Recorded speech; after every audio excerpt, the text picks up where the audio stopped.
안녕하십니까. 저는 방금 윤범기 기자님으로부터 소개를 받은 이제 연세대학교 김대중 도서관에 재직 중인 장신기라고 합니다. 여기 보면 될까요? 네. 네. 라고 합니다. 오늘 이제, 윤 기자님께서 이제 김대중 다시 읽기 관련된 이제 프로그램 진행 중인 거는 좀 알고 있었고요.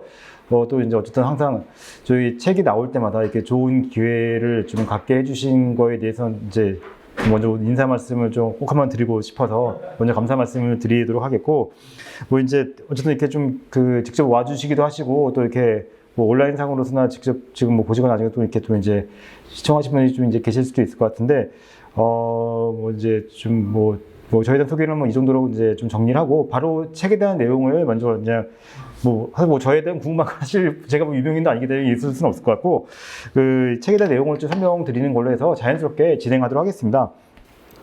어쨌든 며칠 전에 이제 알릴리오 북스에서 이제 유시민 작가님하고 이재명 대표님께서 이제 소개를 해주셔서 이제 많이 알려지긴 했지만, 사실 그 전에도 저희가 이게 8월 중순에 나왔는데 이제 많은 언론에서도 좀 관심을 가져주셨고, 또 이제 박지원 의원님께서 이제 여러 이제 프로그램을 통해서 또 이제 소개를 해주셔가지고, 사실 좀 많은 분들이 알고 계신 책이긴 합니다. 사실 이 책이 갖는 이제 가장 중요한 의미는 김대중 대통령의 마지막 자서전 회고록이다라고 볼 수 있을 것 같습니다. 육성회고록이라는 제목에서도 이제 알 수 있지만, 저희가 이제 2010년에 대통령께서 이제 서거 전에 쓰셨던 이제 서거 전에 자서전을 이제 사실 이제 정리하시고 이제 돌아가셔가지고 그걸 이제 거의 마무리해서 서거 1년이 되는 이제 2010년 8월에 본인의 이제 공식적인 자서전이 나왔었죠. 당시 3인 출판사에 나왔었는데, 저희는 이제 그 전이 2006년, 7년에 이제 1년, 한 5개월 정도에 거쳐서,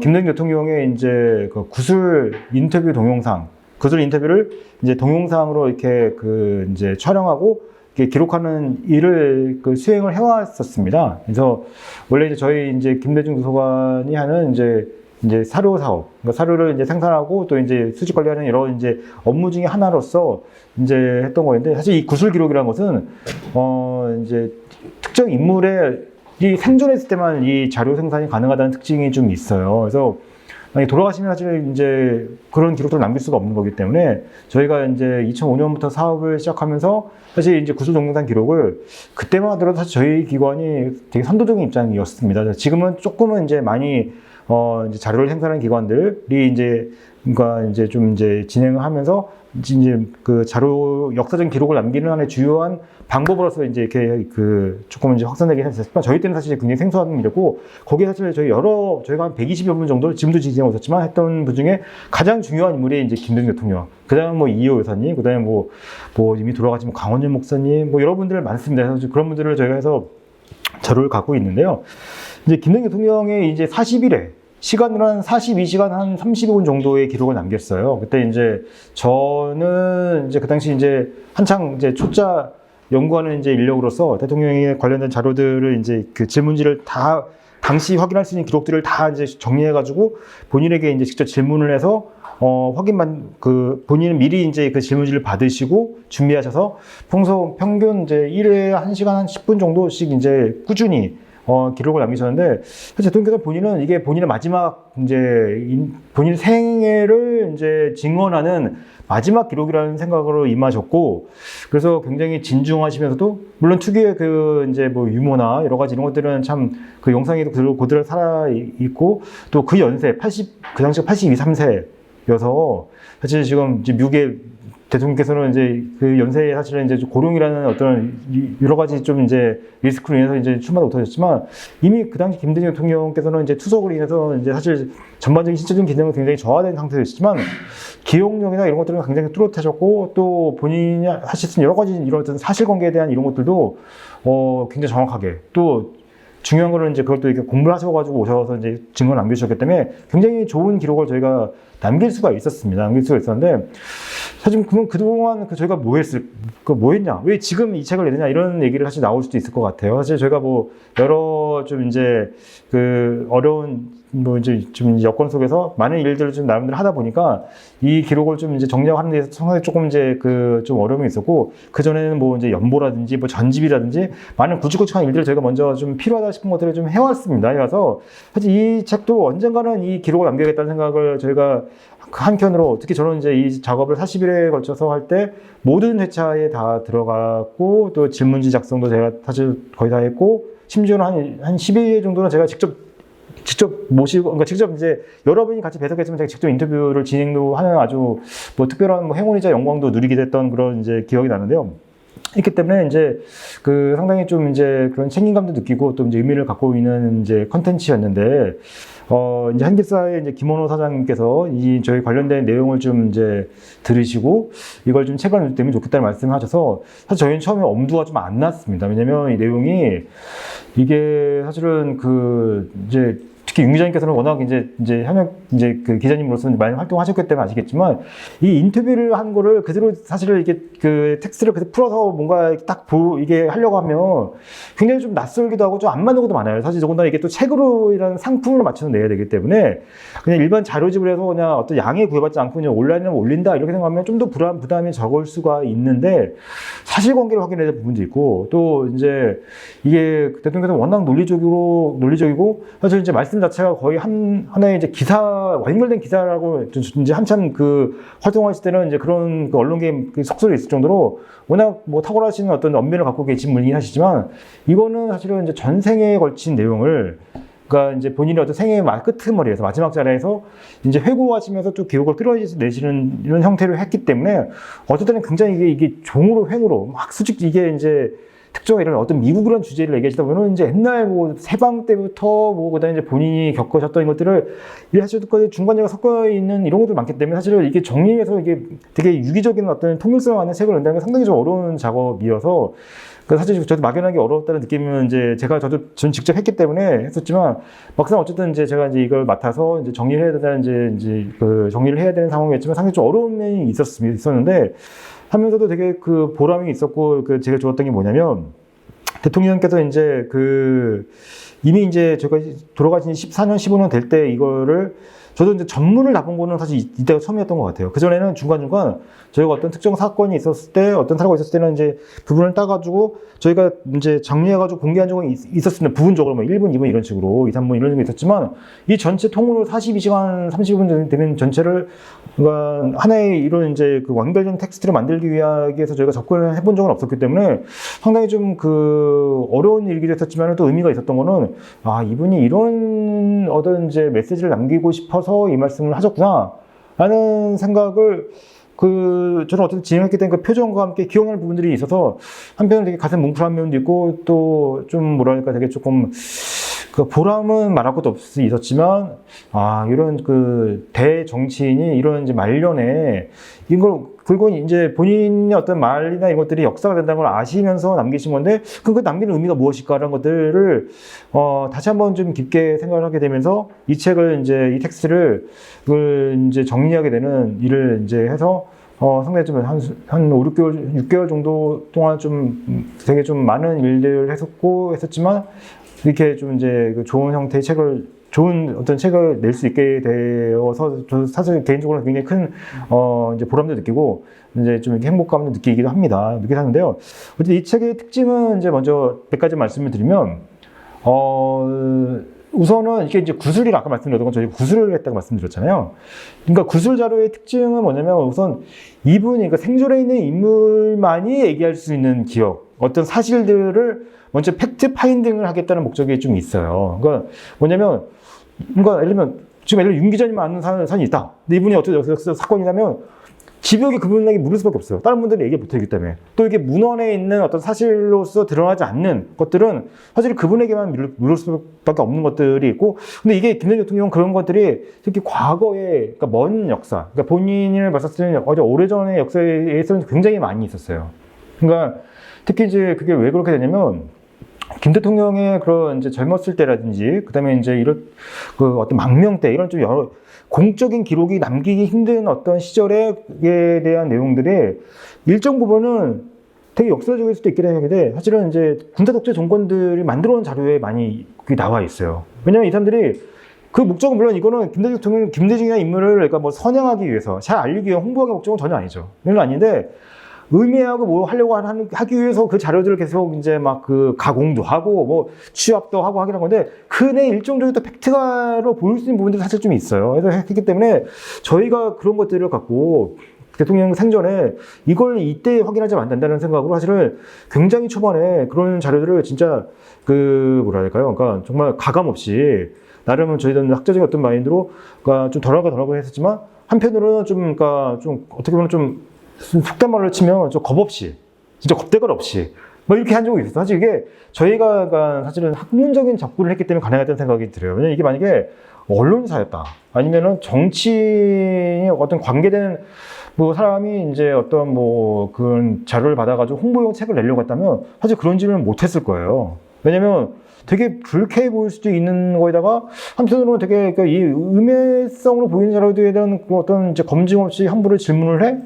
사실 그렇게 그러니까 상대방 반응을 모르는데, 또 상대가 뭐 걸출한 그 대정치인인데 사실 그런 우려가 없을 수 없잖아요. 하고 만약에 그걸 사전에 어떤 이제 비서진통에 걸린다고 한다면 아마 그쪽에서 이거 뭐냐고 이렇게 되면 사실 이게 안 되거든요. 그러니까 접근이 안 되는 건데, 저희는 사실 그런 게 없었어요. 그러니까 직접 아예 그냥 그 소통을 해가지고 했고, 또 저희도 학교 기관이기 때문에 기본적으로 연수대 교육 기관으로서 그런 학문적인 어떤 엄밀성을 한다라고 처음부터 했기 때문에 사실 그런 것들을 사실 가감 없이 질문을 했는데, 그게 굉장히 나중에 봤더니 뭐 이게 내용적으로만 본다면 굉장히 대박이었던 겁니다. 왜냐면 대통령께서 여기 이제 특히 앞부분에 보시면 뭐 그 일본인 학생들, 교사들 뭐 이런 여러 가지 내용들에 대해서 이제 본인이 여기에만 담겨져 있는 내용들이 사실 이 앞부분에 굉장히 많이 있어요. 많이 있는데, 거기에 보면 사실은 굉장히 그런 복합적인 어떤 본인의 심정. 그러니까 일본 학생 그 본인이 이제 어렸을 때, 그 다음에 청년 시절은 다 일제시대였잖아요, 이분은. 근데 일본이나 나라가 예를 들면 그러니까 분리될 수가 없는 거잖아요.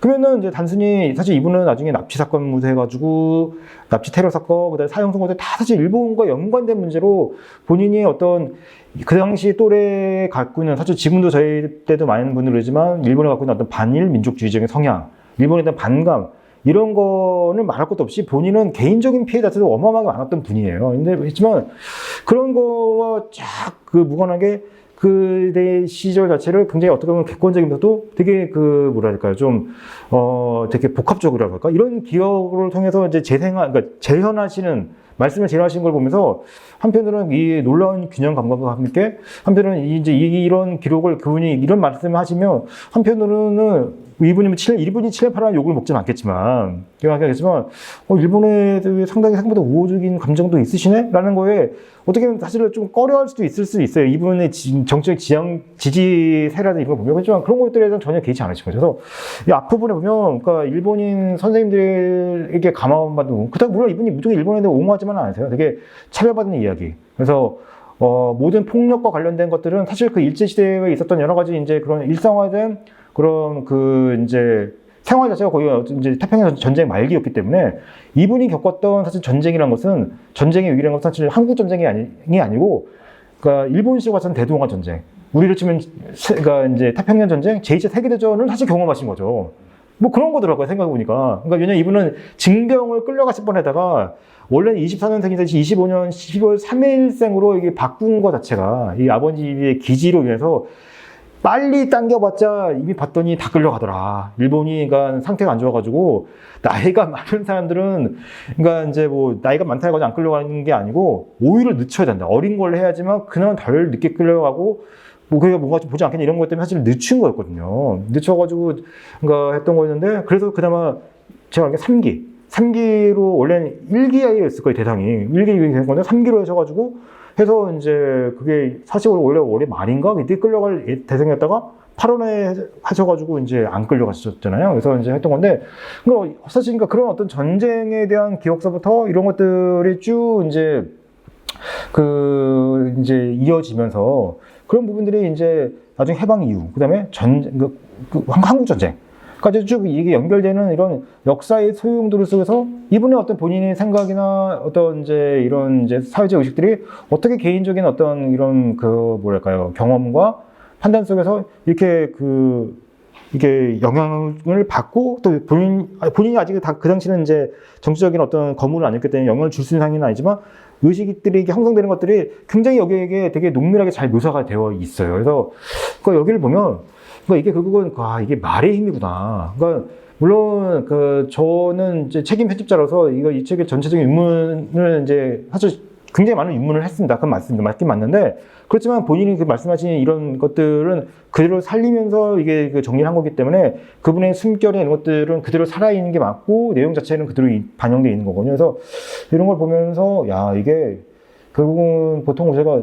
그냥 책을 쓰는 본인이 이렇게 소설형을 쓰는 것과 달리 말을 통한 텍스트라는 것이 갖고 있는 장점과 특성이 무엇이냐를 제가 다른 책을 통해서 이제 이렇게 익혔을 때라 막상 제가 이제 이 작업을 통해서 이걸 이제 경험하면서 이제 또 체험한 것들은 상당히 또 다른 느낌이더라고요. 그래서 그러니까 김대중 대통령이 평생 몇 번의 자서전을 내시긴 하셨어요. 그래서 제가 맨 뒤에 보시면 이제 특히 이제 저희가 부록 비슷하게 이 책에 대한 해제의 몇 가지 해제가 있는데 저가 쓴 부분이 두 번째로 부분이 그러니까 김대중 대통령이 남긴 마지막 자서전이라는 타이틀로 그러니까 그 전에 썼던 김대중 대통령의 이제 모든 기록을 통해서 본 자서전 이 책만이 갖고 있는 장점과 특성이 무엇인지를 좀 밝혔습니다. 사실 김 대통령이 그러니까 미 이제 공개된 원고로는 67년에 처음 쓰신 친필 자전적 기록이 있어요.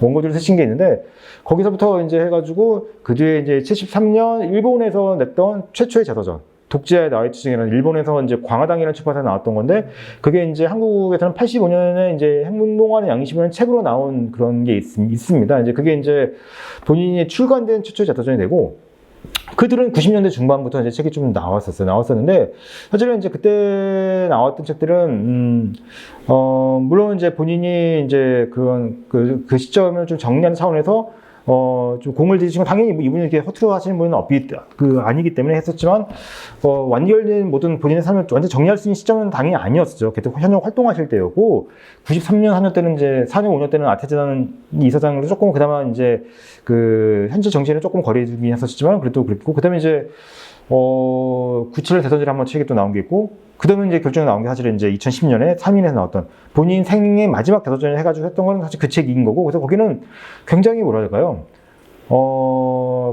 양이 방대합니다. 왜냐면 본인이 관련된 모든 것들을 다 남겨야 된다는 생각을 하셨기 때문에 그러니까 이제 그런 대통령 재임 이전, 그다음에 대통령 재임 시기까지의 내용들을 사실은 그건 이제 김대중 정도 인물이면 사실 혼자 쓴다는 건 불가능해요. 사실 그렇게 하면 사실 또 안 돼요. 왜냐면 그러니까 그 시대를 이분이 대표하는 인물이기 때문에 예를 들면 대통령 김대중 어느 대통령 누구누구로 하더라도 그 대통령 시기의 내용을 정리한다고 한다면 사실은 그거는 그 정부에 관여했던 모든 인물들이 사실의 내용을 가장 이제 최고 책임자의 그러니까 그의 글을 통해서 그러니까 거기에 이제 본인만 느낄 수 있는 어떤 이제 정책적인 고민과 이런 것들이 들어가겠지만 또 사실관계 측면에서도 이제 그런 것들을 다 이제 해서 하나의 역사석을 만드는 거기 때문에 사실 그런 이제 이 정도 인물이 되는 자서전을 하시는 그런 어떤 종합적인 어떤 결과물을 사실 보는 게 맞는 건데 근데 그래서 이미 그 책은 이미 두 권을 통해서 방대한 분량으로 다시 나왔죠. 그래서 사실 혹자는 김대중이라는 인물의 어떤 비중의 활동에 비해서는 그것도 양은 좀 작아서 한 권 정도 분량이 더 있어야 되고 하시는 학자도 계시긴 하시는데 아마 그것도 좀 힘들었겠죠. 근데 어쨌든 이제 그건 이제 이미 이제 그렇게 정리가 된 거, 본인이 생전에 거기까지 정리하시고 이제 돌아가셨던 거였고 이 책은 그렇게 봤을 때는 훨씬 더 그러니까 어떻게 뭐라 할까요? 그런 디테일한 사실들은 그런 사실관계에 대한 것들을 밝히는 부분들은 특히 대통령 재임 시기 부분은 현저히 적습니다. 오히려 이건 분량을 보면 여기 지금 책을 껴주시면 거의 3분의 2 정도가 대통령 재임 이전이에요.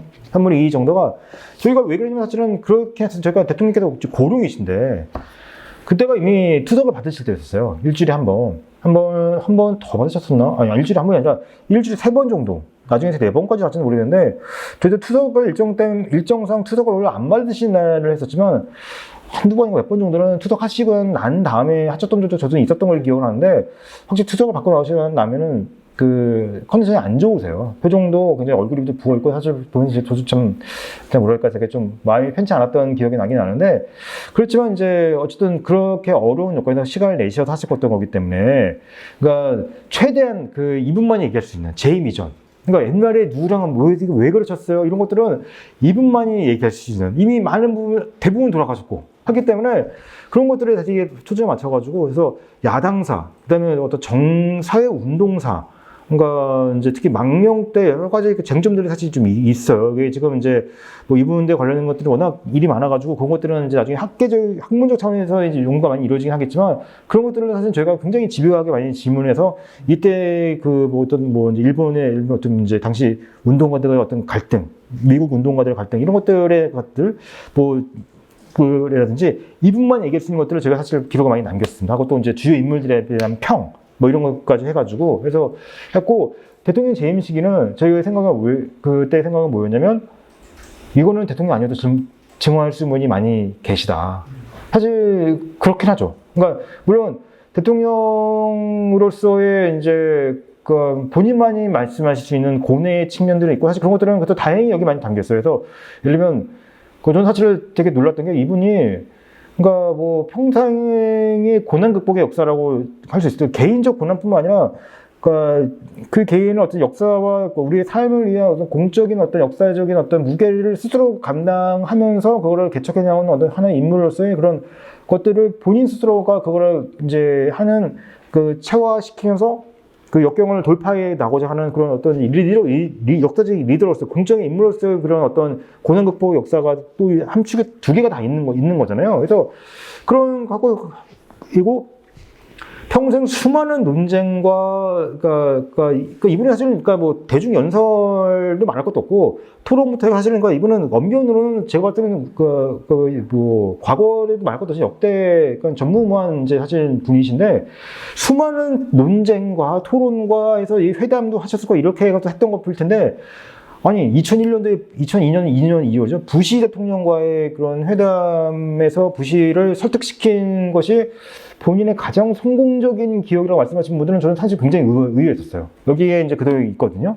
그때 그건 그때의 구슬은 거의 이제 끝 마무리쯤 했었는데, 이미 사실 이미 그 전에 김정일도 있었고, 뭐, 예를 본다면, 그 앞에 뭐, 이분이 무슨 박정희는 논쟁 못했거든요. 그러니까, 뭐, 무수히 많은 게 있었지만, 왜 부시하고의 회담이 그렇게 자기는 정말 힘들었으면 성공적인 회담이 하셨을까라고 생각을 해보니까, 지금의 어떤 외교적 상황이 떠오르는 거예요. 왜냐면, 이분이, 그러니까, 어떤 거냐면, 그러니까, 미중 간의 갈등을 사실 오래전부터 얘기를 하셨던 거였고, 우리가 그러니까 이제 미중 우호 관계가 유지될 때 하루빨리 북한을 끌어들여가지고 남북 간에 이제 남북이 사실상의 통일 단계를 우선, 그러니까 남북 연합을 통해서 그러니까 평화 공존의 상태를 만들어야지만, 나중에 이제 이런 그 국제 정세가 다시 악화됐을 때, 그러니까 우리의 어떤 국익과 안보와 이것들을 이제 유지하면서 이를 이제 지켜나갈 수 있고, 그거를 다시 넘어가게 되면 재분단의 상황을 갈 수가 있기 때문에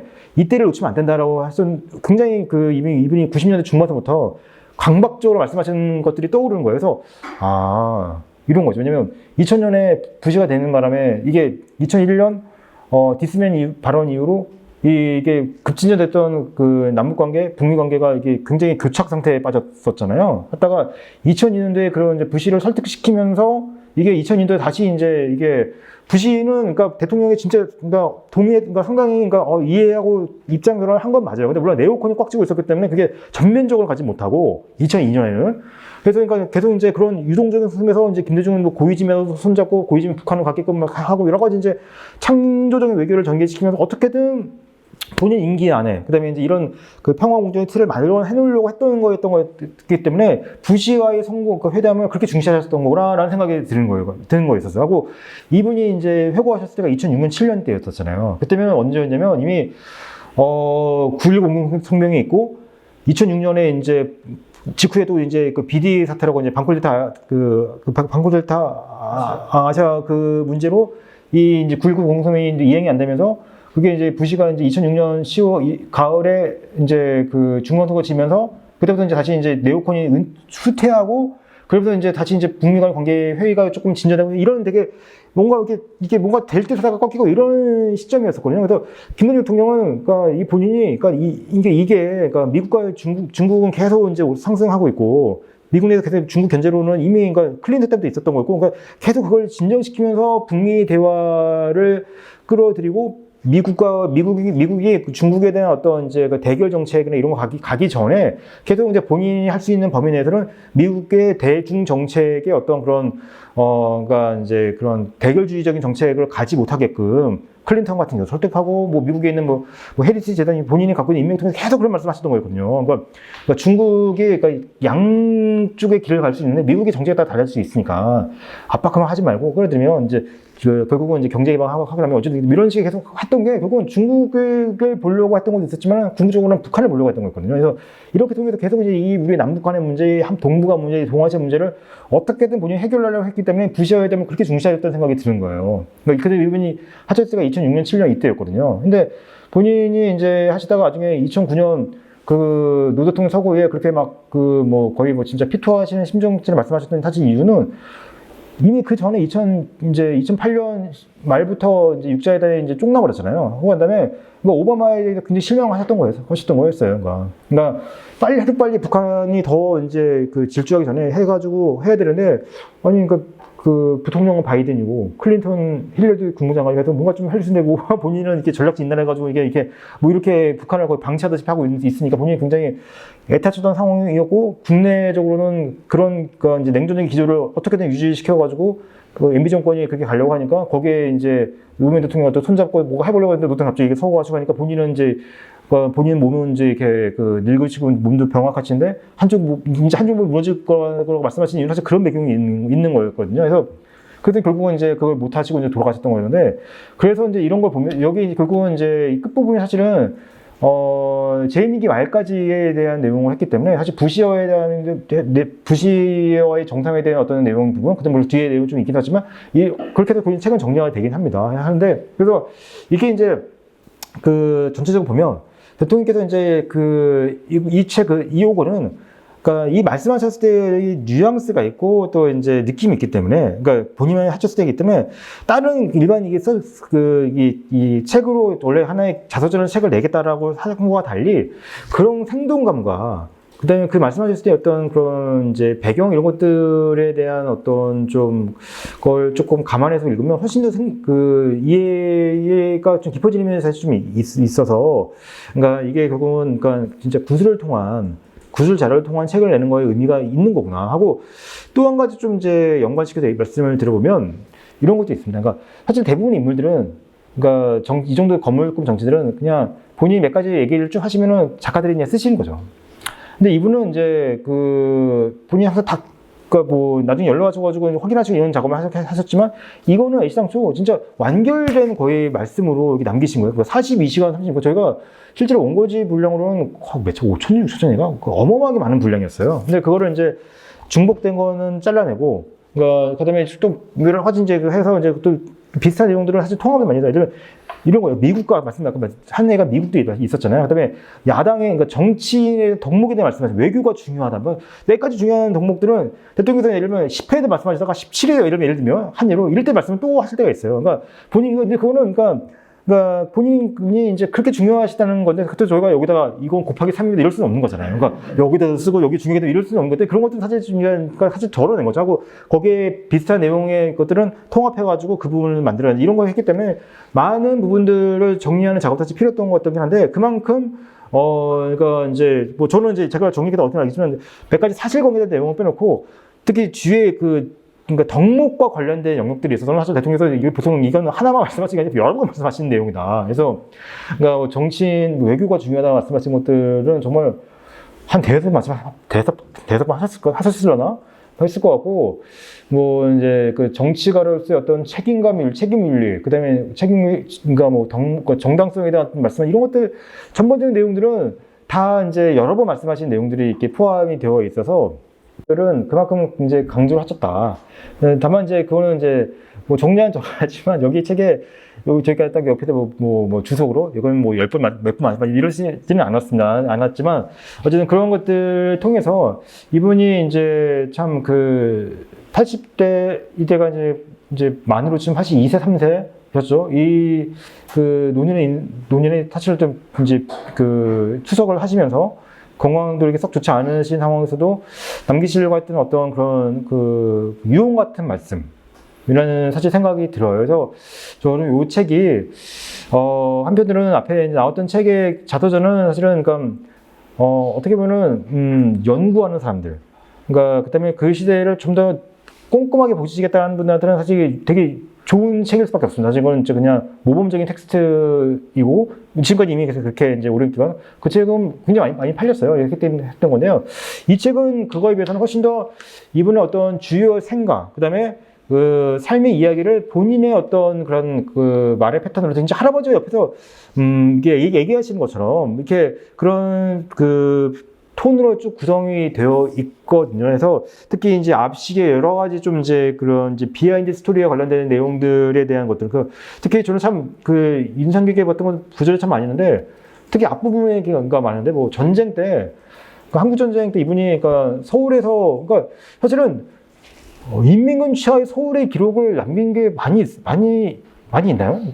뭐, 김성칠 선생이었나요? 그러니까, 박원서 선생의 그런 자전, 내가 그만둔 시간 어디 가서 거기에 분명히 있고, 기본적으로 글을 쓸 줄 아는 사람 중에서 기록을 남긴 사람이 되게 많지 않았을 텐데, 이분도 남긴 거예요. 왜냐면 이분이, 그러니까, 한국전쟁 사셨을 때 서울에 계셨거든요.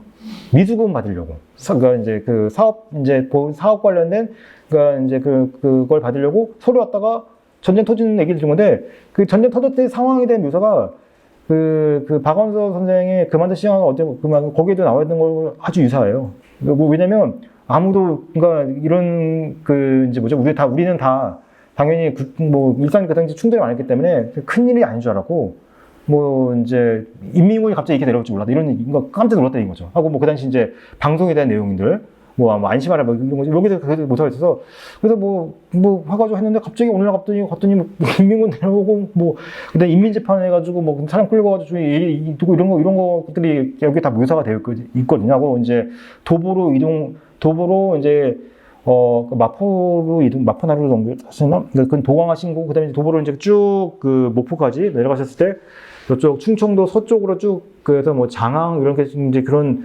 이동하셨을 때 그다음에 이제 그 비행기 폭격을 통해서 이제 뭐 이렇게 죽을 뻔했던 이야기들 그다음에 이제 이동했었을 때 이제 뭐 누가 이름이 누가 들어왔는데 이름 혹시 약간 뭐 좌익이 아닐까 의심해가지고 여러 가지 이런 참 뭐랄까 이거 경험은 그 당시에 이런 경험들을 기록을 남길 수 있는 사람이 참 많지 않았을 것 같은데 그러고 보면은 참 그 내용 자체를 보면 한국 전쟁의 상황을 이해하는데 참 뭐랄까요 그 자체가 하나의 또 역사적 텍스트가 될 수 있는 뭐 이런 것들도 여기 많이 있죠. 또 감옥에서의 상황 사실 제가 감옥에서 상황을 증언 쓴 사람은 거의 없었을 것 같은데요. 그러니까 이분이 우익을 역산을 몰려가지고 감옥에 들어가신 거거든요. 원래 이분은 처음에는 그러니까 해방 이후에는 중도 좌파 활동을 하셨다가 공산계열하고 이제 갈등 있으시면서 이제 나오셔가지고 그냥 본인 생활하시고 하시다가 목포 지역에서 이런 좌우 갈등을 다 경험을 하셨던 거고 그 지역 좌익들은 김대중 대통령을 싫어했죠. 왜냐하면 배신했다고 본인들은 생각하는 거고.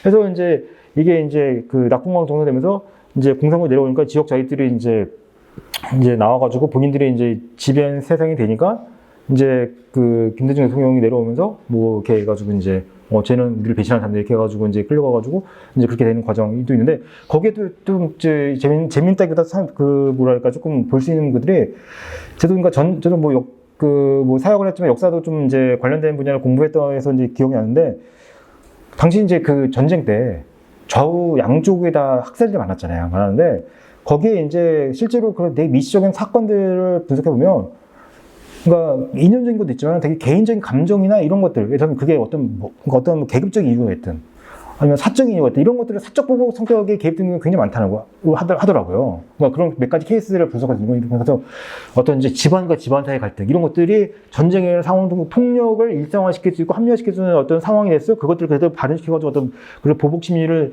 현실화시키 이런 거 됐는데, 여기 보면 뭐가 있냐, 김대중 대통령이, 그러니까 이게 있어요. 그러니까 그 이분이 이제 해방 직후에 원래 노조 관리위원장 뭔가를 하셨어요. 원래는 이제 이분이 이제 그 졸업하시고는 전남기선이라는 회사에 이제 사무직으로 이제 근무 회계 이런 거 했을 건데, 뭐 되게 똑똑하셨으니까 해가지고 그 전쟁 끝나고 난 다음에 뭐 이 관리위원회 이런 거 맡기셨나 봐요. 맡기셔가지고 하고 거기서도 약간 좀 두각을 나타내셨고, 그 몇 년 뒤에 이제 본인이 사업을 하셨는데, 하셨을 때 여기에 내용은 뭐냐면, 그래서 어떤 노동자나 이런 관계를 자기가 항상 잘 이제 배려했고 이렇게 했는데, 실제로 나중에 전쟁통에 여기 이제 이분이 그러니까 전쟁통에 이 총살 측에 살아난 것도 있었지만은, 나중에 또 어떤 게 있었냐면, 탈출하고 난 다음에 숨었어야 하나 봐요. 이분이 왜냐면 아직 잔당들이 있었기 때문에. 이분이 그 인천 상륙작전이 성공했었을 때 좌익들이 퇴각하면서 그걸 해서 이제 총살 직전에 이제 그 남은 사람들이 그 탈옥해서 살아남은 건데, 그때까지 남아있습니다. 남아있을 때 여기 책에 아마 그 내용이 있는데, 그 이제 바로 옆에 어딘가도 뭐죠? 그 잘못 숨어버리면 이게 이제 탈옥한 거 알고 자기가 또 죽여버릴 수 있기 때문에 잘 숨어야 되는데, 이분이 제가 알기로는 그러니까 이제 숨을 때 이거를 잘 선택한 건데, 이게 본인이 평소에 잘 해줬던 분이 잘 봐준 거였어요. 그러니까 그런 것들을 보면, 그러니까 여러 가지 그런 어떤 되게 뭐랄까 되게 어떤 이제 그 당시에 어떤 사회상의 미적인 부분들 이런 것들까지 볼 수 있는 되게 하나의 좋은 텍스트인 거죠. 그러니까 뭐 워낙 그런 그 험난한 시기, 그러니까 뭐 삶과 죽음이 그냥 그냥 순식간에 좌우되고 뭐 이렇게 막 교차되고 이런 것들을 겪어오는 시기. 그런 것들은 뭐 무수히 많이 겪는 분이었기 때문에 거기에 관련된 일화나 어떤 것들이 사실 뭐 한두 개였겠습니까? 근데 그런 것들이 특히 이제 뭐 제가 이제 하다 보니까 앞부분에 특히 이제 인상 깊게 기억에 남는 부분이 있어서 말씀드릴 건데, 사실 그 외에도 중간에 뒤에 많이 있는데, 그런 부분들은 이 책을 통해서 좀 더 이렇게 농밀하게 좀 더 이렇게 그 스포트라이트를 통해 해서 볼 수 있는 책이다. 그래서 이 책 자체도 710 몇 페이지 정도 되죠. 되게 두툼한 책이긴 하긴 한데, 원고지로는 제가 한 2,300명 됩니다. 이러면 되는데, 지금 아까 말씀드린 그 자서전 그 두 권 책은 이거 한 두세 배 되죠. 양적으로 보면 그건 책도 크게 되면 훨씬 많고 기 때문에, 그런 게 보면은 그러니까 김대중이라는 인물을 좀 더 전생에 대한 어떤 이제 그런 특징적인 부분들을 좀 더 본인 어떤 회고적인 그런 문체나 어떤 이제 이런 그걸 통해서 딱 어떻게 보면 좀 이렇게 아담한 분량으로, 사실 김대중 인물을 더 이상 아담하게 하기는 힘들 것 같습니다. 이 책은 두껍긴 하지만, 그러니까 이게 정리할 수 있는 책이라는 점에서 참 그 사진도 사실 이거 되게 고민 많이 했거든요. 저희 출판사가 고민했는데, 그러니까 또 김대중 대통령은 어쨌든 그냥 위기 극복의 인물이다. 그러니까 결국은 죽지 않고 살아났다는 것도 그렇고, 그러니까 5번의 죽을 고비를 넘겼고, 그다음에 망명, 투호, 감시, 이런 거 말할 것도 없는 그걸 자체를 이겨낸 것도 그렇지만, 대통령이 된 거 자체도 중요하다, 이분은. 그러니까, 왜냐면 승리의 역사를 만들어냈다. 그러니까 승리의 역사가 우리 특히 이제 민주진보석들이 갖고 있는 얼마나 중요한가. 그러니까, 사실 이분이, 그러니까 공산군 때는 정말 운 좋게 살았다고 볼 수 있는 거고, 납치 때 미국서부터 납치 사형 선고 이때, 그다음에 이제 의문의 교통사고 사실 운이 좋았다고 볼 수 있는 거고, 앞에 거는 그다음에 사실 운 거죠. 두 개의 뒷부분에 이제 납치, 그다음에 테러적 성격, 법사에 관련된 공권력이 개입된 걸 볼 수 있는 성격에서 살아난 것들은 사실은 이건 거의 사실은 개인적인 운만이라고 볼 수는 없어요. 그러니까 납치 때는 이분이 본인이 사실은 이 망명 때 했던 그 성과, 미국과 일본에서의 그런 진짜 한국은 그런 엄혹한 유신 체제 초기에 이런 상황 속에서 미국과 일본의 주요 인사들을 통해서 이 한국의 상황들을 알리면서 본인이 쌓았던 이 구축한 인맥 이런 걸 통해서 사실은 김대중이 쌓은 본인이 그거 있기 때문에 사실은 미국이 개입해가지고 이거 간단하게 했던 거고, 사형 선고 때는 광주항쟁 부분이 컸죠. 왜냐면 광주항쟁에서 미국이 사실 제대로 사실은 그러니까 카터 행정부 여러 가지 좀 했었을 때 미국이 그러니까 그 전단 정권이 그런 것들을 사실 제대로 사실은 못하면서 사실은 그냥 어떻게 보면 반관 비싸게 해가지고 결국은 이제 그런 참극이 발생한 거지 않겠습니까? 그러니까 미국인들이 그러면 그다음 김대중까지 만약에 저기 죽은 걸 놔두면 어떻게 될 것인가? 그러니까 미국의 본인 나라의 위신도 있겠지만은 한국이 이렇게 되면 무너진다는 생각도 할 수 있었겠죠. 그러니까 이렇게까지 되면은 진짜 이거 구제불능이 나가야 될 거라. 그러니까 미국인가, 그러니까 김대중 문제는 굉장히 강하게 개입을 한 거거든요. 그러니까 광종이들은 뭐 그냥 군대를 그 신군부가 그냥 즉각적으로 자기네들 신속하게 해버리기 사실 좀 미국이 뭐 대처하는 한계가 있을 수 있었겠지만은 이거는 어쨌든 사형이라는 절차를 통해서 가야 되기 때문에 시간이 어쨌든 계속 개입할 수 있는 여지가 사실 있었던 거죠. 그래서 미국이 그렇게 철저하게 개입을 해가지고 결국 굉장히 살려는 것도 결국은 그 민주 진보 세력의 어떤 역량의 어떤 그걸 다 연관된 걸 볼 수 있는 건데요. 실제로 본인이 이제 대통령에 대해서 그러니까 이제 여러 가지 이제 업적을 남기는 이런 이제 역사를 개척한 부분을 그래서 결국은 본인은 그 많은 어려움과 고난을 통해서 이제 하셨지만 결국은 밝은 역사를 개척했다는 의미에서 사실 표지를 밝은 걸 일부러 한 겁니다. 그래서 뭐 그런 의미도 사실 좀 있고 그래서 어쨌든 이제 이 책이 김대중 대통령 저희가 뭐 여러 가지 고려해서 연수대 김대중 도서관 기획으로 해가지고 낸 건데 아마 본인이 생전에 이런 책을 냈거나 했었으면은 아마 뭐 김대중 연수대 김대중 도서관 기획 아마 이렇게 냈겠죠. 근데 4, 5, 15년 뒤에 사실 냈죠. 근데 저라고 붙이긴 사실 조금 여러 가지 무리가 좀 있고 어쨌든 제가 뒤에 자전적 기록에 대한 설명 밝혔지만 앞에 뭐 좀 이제 뭐 작가분들이 좀 같이 하셨던 책들도 있죠. 했지만 그런 책들도 사실 김대중 본인이 나중에 확인 하신 분이세요.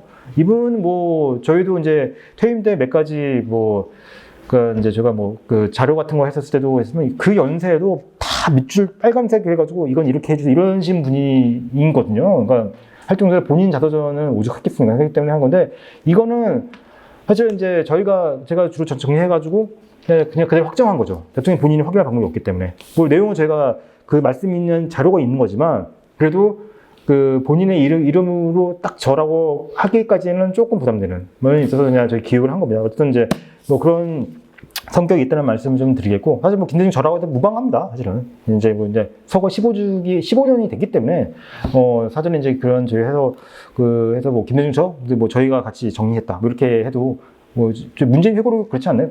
뭐 그런 식으로 이제 했던 것처럼 이제 했던 것은 어쨌든 책에 대한 전반적인 형식과 뭐 이 자료에 대한 뭐 이제 기본 배경 그다음에 뭐 몇 가지 의의 것들을 사실 좀 약간 두서없이 제가 그냥 말씀을 쭉 하게 된 것 같습니다. 그래서 뭐 짧게 한다고 싶었는데 벌써 45분이 갔네요. 그래서 그냥 우선 뭐 제가 더 말씀을 하는 것도 뭐 못할 건 없지만 그보다는 어차피 벌써 이렇게 좀 몇 분 벌써 와 계시고 뭐 또 예전에 보면 이게 온라인상에도 혹시 하시는 분도 뭐 있을 수 있는 것 같긴 한데 이렇게 해서 뭐 질의응답을 해주시면 뭐 제가 답을 하는 방식으로 해서 또 이렇게 말씀을 연결시켜서 드리도록 하겠습니다.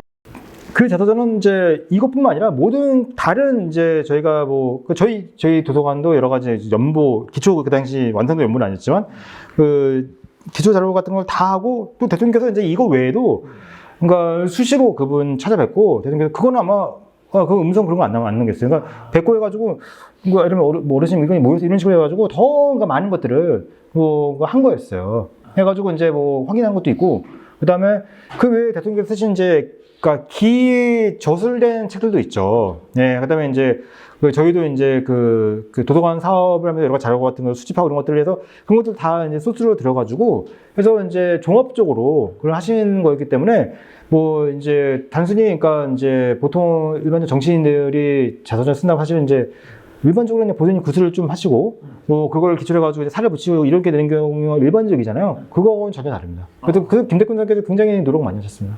많은 걸 정리해야 되고 대통령 본인이 이건 이렇게 하고 계속 다 코치도 본인 자료를 보시면서 이건 이렇다 말씀도 하시고 또 결정적으로는 그 재임 시기 내용은 그때 처음 정리한 거였거든요. 그 재임 시기 내용 자체가 그때 책 한 권 분량이잖아요. 그래서 뭐 그렇기 때문에 그거는 이제 말씀드렸다시피 이제 그런 대통령 본인의 내용 말씀하신 것만큼 할 수도 있는 것도 아니고 그 당시 이제 참여했던 뭐 그 팀들 아마 뭐 다른 대통령들하면 마찬가지일 걸요. 사실 그렇게 해도 사실 한게 사실 좀 맞아요. 해줘가지고 이제 뭐 정책적인 측면들 이런 것들은 다 해서 그런 것들을 종합적으로 다 해서 하신 책인 거죠. 그래서 뭐 우선 볼륨부터가 이게 양으로 치면 그 책이 거의 이 책의 거의 2.5배, 3배 정도 될 겁니다, 아마. 예. 1000페이지짜리가 2권. 네, 그리고 이거 판형도 크죠. 네, 예, 그렇죠. 그런 차이가 결정의 차이죠. 그러니까 저희는 말씀하신 구술 텍스트에만 의존한 겁니다. 네, 네. 그건 플러스 알파군요. 이것도 같이 참여하셨지만 추가로 그거는 그러니까 예시성도 이걸만을 감안해서 낸 책이 아예 처음부터 아니에요. 네, 그건 아예 처음부터 그냥 이제 대통령 본인이 그러니까 그렇죠. 그건 일부 내용이 그냥 거기에 그냥 살짝 녹아 들어가 있을 뿐이고 그냥 해서 나는 뭐 해가지고 전부 다 아예 다 하신 거예요. 잠깐 붙여놓고 이렇게 한다 해가지고 그러니까 구슬을 갖고 해가지고 이렇게 하신 게 아니고 아예 그냥 내용 같이 여러 가지 다 한 거를 같이 이걸 쓰신 겁니다. 그러니까. 네. 근데 이제 초보 소환 쓰시면 그러니까 이제 바꿔서 쓰기 가지고 하신 거. 그 다음에 이거하고는 사실 엄밀히 같은 작업 전혀 아니에요. 네, 이건 저희는 처음부터 그냥 이제 구술 영상으로 남기기 위한 대통령이 앞으로 저희가 그때 그랬거든요. 대통령께서 이제 그 IT 시대를 개척하시고 그때 한참 이제 뭐 한류 이런 얘기 이미 나올 때였거든요. 조금씩. 그래서 이제 앞으로 문화의 시대가 되지 않겠냐 했더니 내가 그래서 막 그렇게 쳤어요. 내가 그래도 이제 대통령 될 때부터 이제 문화의 시기를 얘기했고 하지 않았냐고 해서 했던 거기 때문에 그래서 저희는 이게 이제 영상을 만들어 놓으면 같은 말씀이나 하더라도 처음에 저희가 설득을 해야 되기 때문에 그러니까 같은 말씀이라도 영상을 남아있는 것과 아닌 거 나중에 큰 차이가 있을 것 같다고 했더니 본인이 맞다고 그거 맞는 얘기라고 하셔가지고 그때 그냥 동의하셨던 거였어요. 그러지 않으셨으면은 아마 안 하셨겠죠. 안 하시고 그냥 잠깐 불러가지고 뭐 대충 뭐 이거 이런 거 이럴 수 그만할 수 있겠죠. 근데 일부러 이거 하신 겁니다. 저희 다 지금 준비하고 있습니다. 예, 다 올릴 계획. 아직은 이 책에 있는 QR 코드를 찍으면 들어가서 볼 수 있는. 이거 있는 거는 QR 코드는 저희 이제 한길사 김원호 선생님께서 하신 건데 이제 저희가 또 이제 저희 연수대 김대중 도서관 유튜브에 들어오시면 저희는 아카이브 차원에서 대통령님의 이제 음성과 영상 자료들이 많이 있어요. 네, 옛날 것들인데 그것도 다 기록 차원에서 저희가 지금 다 편집하고 해제하고 여러 가지 이제 그런 나름대로 좀 이제 그걸 해서 공개를 지속적으로 하고 있습니다. 벌써 제가 시간적으로 봤을 때는 한 23, 4시간 이상 정도는 한 20시간 조금 약간 넘는 분량 정도일 것 같은데요. 예, 그것들을 제가 다 주제 분류해서 그것도 이제 제가 주로 다 기획을 하고 있는데 그래서 지금 올리고 있거든요. 그래서 그런 것들 중에 이제 주요한 것들을 몇 개를 좀 이제 연계해서 보게끔 하신 겁니다. 가령 이제 그게 참 헷갈리는 부분들이 좀 있어요. 뭐냐면 가령 이제 감옥 생활에 대해서 제가 대통령께서 감옥을 많이 가셨잖아요. 그러니까 이제 길게는 박정희 군정 시절 말고 유신 때 3.1 사건으로 2년 10개월 정도. 그다음에 전두환 때 2년 7개월 이렇게 되는데 이 시기가 얼마 차이 안 나거든요. 그러니까 저희는 사실은 이제 두 개의 차이를 좀 해가지고 요때는 뭐였고 요때는 뭐였냐 예를 들면서 그러니까 이제 이거는 유신 말기고 이제 전두환 집권 초기이기 때문에 이제 회차를 보면 한 1, 2, 3 이렇게 좀 나는 식으로 그러니까 텀이 좀 있고 그런데 그러니까 지금 기억나는 건 그러니까 요때 3.1 민주구성 사건 때에서 진주교도소 예요. 그래서 질문을 저희 생각해 처음에 들었을 때는 말씀해 주신 게 있었어요. 그래서 저기 이제 청주교도소 전두환 때 청주교도소는 어떻게 됐더니 한데 봤더니 다 말씀하신 게 앞에 거랑 비슷해요. 잠깐만. 근데 그래서 나중에 해가지고 대통령 요거 혹시 그러니까 이게 좀 이제 이게 그러니까 교도소는 혹시 상황이 꼭 같냐고 했더니 하시다면서 이제 몇 가지 이제 되물어보세요. 뭐 꽃이 있었나 이런 그러니까 저도 이제 지금 했는데 그러니까 지금 이거 약간은 이거 조금 이제 정확도는 조금 이제 그런 몇 가지 상황을 묘사하시면서 왜냐면 대통령께서 이제 감옥에 대한 묘사하신 게 이때만 있는 건 아니잖아요. 그러니까 그 전에 있었기 때문에 저희가 그것도 나중에 찾아봤어요. 그래가지고 찾아보면 요거에 많이 신뢰가 있는 것 같아 해가지고 여쭤봤을 때 해가지고 하면은 그러니까 이거는 본인도 헷갈리셨던 거예요. 이게 이때를 말씀하셨던 거였는데.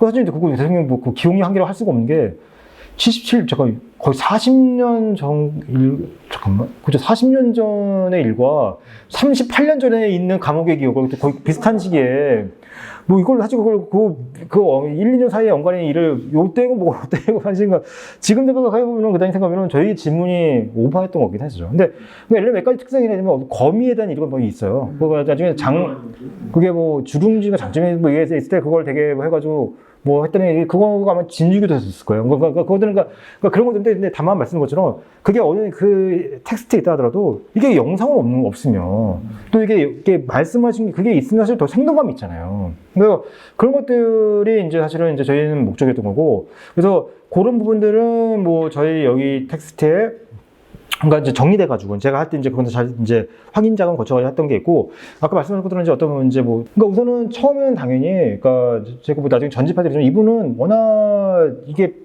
주제별로 따지려고 하면 한도 끝도 없어가지고 그냥 제일 좋은 방법은 시기순을 자르는 방법이었습니다. 그래서 시기순에서 이제 첫 번째 예를 들면 초반에 이제 어린 시절 하이도 시절. 그러면 그 시점에 몇 가지 이제 하고, 단순히 개인적인 거에 대한 어떤 이제 소프트한 질문을 할 수도 있지만은, 근데 나중에 이제 이분이 커서 뭔가 사상적 영향을 줄 수 있는 되게 조금 학문적으로 정책 해석할 수 있는 부분들, 이런 것들에 대한 질문들이 사실 들어갈 필요가 있는데, 그러기 위해서는 사실은 주변 인물들에 대한 탐문을 사실 저희가 먼저 했어요. 그래서 단적으로 지금 하는 거 되는데, 정진태 선생님 분이 계셨는데, 이분이 그 목포 상업학교 이제 북교 초등학교인데 초등학교 때부터 그랬지만 진짜 절친이었던 거예요. 근데 저희는 원래 진짜 절친인지 모르고 찾아갔었죠. 하여튼 본인이 내가 뭐 진짜 친하지 사실 진짜 친한 거 같더니 저희 본인 하겠더니 내가 정말 친했던 친구가 맞네 했더니 어떻게 찾았는가 뭐 이렇게 하셨는데 그분이 예를 들면 말씀하신 친구 중에 했던 게 그러니까 이 목포 상업학교가 당시 명문 학교잖아요. 그래서 하고 이미 그러니까 그 학교에 그러니까 일본에서 유학 가고 이런 사람들도 있고 해가니까 엘리트 군단들이었던 거예요. 그러니까 거기는 가령 예를 들면 뭐 제가 요즘에 나왔나 모르겠는데 그러니까 이미 그러니까 일본의 막스주의 뭐 책들 이런 것들 했던 게 있고 사실 대통령께서 저희가 이 여기에 그 본인 증언에서 저희가 발음 굉장히 어렵게 하셔가지고 저희가 놓칠 뻔했는데 사실 저희가 처음에 이걸 지우려고 했던 게 있었어요. 카이조라는 잡지라는 내용이 있어요. 그러니까 대통령이 말씀을 그러니까 이게 그냥 이제 이렇게 고령이셔가지고 옛날같이 막 뚜루뚜루 이러지는 못하셔가지고 이 발음이 제가 한번 찾으려 했는데 이거 안 나오는 거예요. 그래서 나 해가지고 웬만하면 진짜 대통령이 말씀하신 거 하나라도 이게 놓치고 싶지 않은데 그러니까 해가지고 할까 하다가 저희 이제 일하는 분이 학생 한 명이 일본어 좀 알아가지고 이게 혹시 안 했더니 뭘 해보더니 혹시 이런 거 아닌가요? 또 봤더니 맞는 거예요. 그러니까 개조라고 하시는데 카이조로 말씀하신 건데 뭐 근데 이게 이제 뭐 그런 건데 그게 이제 일본의 그러니까 이게 사회주의 계열의 잡지였던 거예요. 그러니까 본인이 그런 걸 봤다는 걸 본인이 말씀하신 거예요. 그러니까 그러니까 이분이 그러니까 지금 이미 돌아가시면 저희가 이런 거 색깔로 얘기할 거 없잖아요. 그러니까 아마 이제 옛날 같으면 본인 말씀 안 하셨겠죠. 예, 하셨는데 그러니까 잘못했을 때 이미 그러니까 그런 식의 이제 일본의 진보적인 계열의 걸 보시면서 세상을 좀 보신 게 있고 사실은 이거 일본 관련 얘기가 사실 되게 많은 게 이분이 그러니까 저도 되게 궁금했던 게 뭐냐면 그러니까 국제정세의 인식이 너무 사실 놀라워요. 60년대에 말씀하신 이런 거 보면 저거 어떻게 알고 있지? 그러니까 당대에 했던 이런 인물들, 그러니까 지식인들 당시 이제 뭐 주요 잡지에 썼던 이런 거 인물 비교해도 거의 족찰보고 수준인 거예요. 사실 그래서 제가 이거는 옛날에도 사실 권노갑 선생한테 물어본 적이 있어요. 근데 대통령이 그러니까 국제정세 인식 이런 거 보면 되게 놀라운데 어쩌니 하시더니 아마, 그니까, 내 생각에는, 일본 잡지 때문에 그래. 뭐, 이러시면서, 그러니까, 하면서, 해가지고, 이제, 자기가 55년인가 6년인가 한번, 김정일 선배 찾아가려고 목표에 올라가지고 갔는데, 담배 쫙 피시면서, 이게, 일본, 색깔 이런 거 쭉 잡지 이렇게 보신 거 자기도 기억난다고. 그래서 이제, 그거 뭐냐고 했더니, 이렇게 그런 잡지 보면 기억난다고 했는데, 저희가 대통령이 진짜 물어봤죠. 그랬더니, 맞다고. 그러니까 여기도 있어요. 뭐 청계천이 어딘가 하면 그 당시도 이제 이미 저희 수도에 좀 많이 들어왔다는 거예요. 일본어 잡지들이 네, 하고 그래서 그러니까 본인이 그걸 보면서 그러니까 일본이 어쨌든 제국을 하려고 했던 나라이기 때문에 그런 국제적인 것들 사실 그러니까 지금도 그렇지만 그래서 그러니까 이분이 그러니까 돌아가기 전까지 일본 신문을 그렇게 보셨던 거거든요. 그래서 나중에 사실 그 얘기도 있어요. 여기도 있는지 모르겠지만 그러니까 보려면 자기가 일본 지금 뭐 신문 보면서 얘기를 하는데 그러니까 국제면을 우리나라가 어려운데 팔상 이런 말씀 비슷하게 하시는 게 있어서 계속해서 그러니까 이런 것들 하면서 일본과의 관계 문제는 세계를 이해하는 창익이 됐다라는 생각이 사실 못하던 또 이런 얘기를 가지고 일본이니까 이렇게 벗어날 수는 없는 거긴 한데 그래서 그러니까 그렇게 할 정도로 그러니까 그런 이제 본인의 경험들 이런 것들을 이제 저희가 이제 계속 크로스 체크하면서 이분에게 여쭤볼 수 있는 것들을 한 거죠. 해가지고 했기 때문에 사실은 저희가 뭐랄까요 많은 거를 뽑아낼 수 있었던 건 해요. 그러니까 이런 거 같기도 했으니까 국내 대통령으로 이제 건물이고 시간조 제한도 되고 어떻게 보면 제한된 시간에 최대한 정보를 뽑아내야 되는 거잖아요. 생산을 해야 되는 건데 이게 인터뷰를 준비한 사람이 기성님도 아시겠지만 준비가 미흡하면 사실은 그 순간에 할 수 있는 게 딱 제한적으로 끝나거든요. 하고 그 다음에 뭐 한 번만 더 이게 저희가 기초적으로 하긴 하겠지만 딴 걸 안 할 수도 없는 거고. 그리고 이분을 여기만 모아줄 수 없고 사실 이분도 고루이시고 연로하신데 아주 앉아보세요. 한 사람 혼자 옆집 할아버지 얘기하시죠. 이거 이럴 수 없는 거잖아요. 그러니까 이런 건 또 영상을 또 찍어야 되는 거니까. 그러니까 영상 찍는데 그렇게 할 수는 없는 거잖아요. 그러니까 그렇기 때문에 사실 준비를 철저하게 할 수밖에 없는 거죠. 그래서 그런 차원에서 이제 그런 부분들이 그러니까 어떻게 보면 좀 이제 뭐 자화자찬일 수 있겠지만 또 좋은 콘텐츠를 나오게 했던 하나의 배경이었던 것 같긴 하고 미국과 중국과 관련된 내용은 사실 이건 뭐 저희 이제 기관에서 내고 있는 연구 총서 시리즈의 김대중과 중국이라는 책에 이제 사실 제가 쓴 파트에 나와 있긴 한데 윤문기 기자님께서 한번 보셨을 것 같긴 한데 유튜브 영상도 있습니다. 아, 네. 저희 사실 그러니까 요거는 상당히 좀 탁월한 부분이 있어요. 어떤 거냐면요. 김대중 대통령께서 이제 81년일 겁니다, 아마. 그러니까 사형 선고지고 이제 사형 이제 무기수로 감형돼가지고 감옥에 계셨을 때, 그러니까 옥중서신을 쓰신 내용이 뭐라고 돼 있냐면, 이제 중국의 현대화에 대한 이제 그걸 보고 보면 중국이 이제 79년 1월 1일 날 미중 수교가 됐죠. 1월 1일 날 이제 되고 이제 중국이 이제 본격적으로 이제 그 문혁의 이제 그 어려운 자정을 끝내고 이제 등소평이 이제 실권자가 되면서 이제 할 때. 뭐라고 얘기하냐면, 그때는 사실 이제, 그니까 뭐 중국의 국력이 미국에 뭐 상대한다고는 뭐 상상도 못할 시기고, 이럴 텐데, 김대중 대통령이 거기 옥중서신에 그렇게 쓰세요.